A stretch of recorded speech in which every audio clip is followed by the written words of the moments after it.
தமிழகம் முழுவதும் இறுதி வாக்காளர் பட்டியல் இன்று வெளியிடப்பட்டது.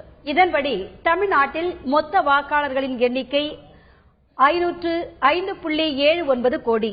இதில் ஆண் வாக்காளர்கள் 2.88 கோடி பேர், பெண் வாக்காளர்கள் 2.91 கோடி பேர்.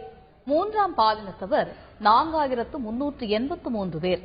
வாக்காளர் பட்டியல் சுருக்கமுறை திருத்தத்தின்படி 2016 வாக்காளர் பட்டியலில் கூடுதலாக 12.33 லட்சம் வாக்காளர்கள் சேர்க்கப்பட்டுள்ளனர். இறுதி வாக்காளர் பட்டியலின்படி தமிழ்நாட்டிலேயே அதிக வாக்காளர்கள் கொண்ட சட்டமன்ற தொகுதி காஞ்சிபுரம் மாவட்டம் சோழிங்கநல்லூர் சட்டமன்ற தொகுதி.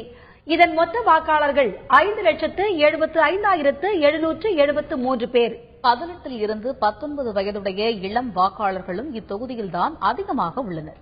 இந்த எண்ணிக்கை 12,797. மாநிலத்திலேயே குறைந்த அளவு வாக்காளர்கள் கொண்ட சட்டமன்ற தொகுதி நாகப்பட்டினம் மாவட்டத்தில் உள்ள கீழ்வேளூர் தனி தொகுதி. இதன் மொத்த வாக்காளர்கள் 1,63,189 பேர். புதிய வாக்காளர்களுக்கு வாக்குச்சாவடி நிலை அலுவலர்கள் மூலமாக வரும் பிப்ரவரி 10ஆம் தேதி வாக்கில் புகைப்பட வாக்காளர் அட்டை வழங்கப்பட இருக்கிறது.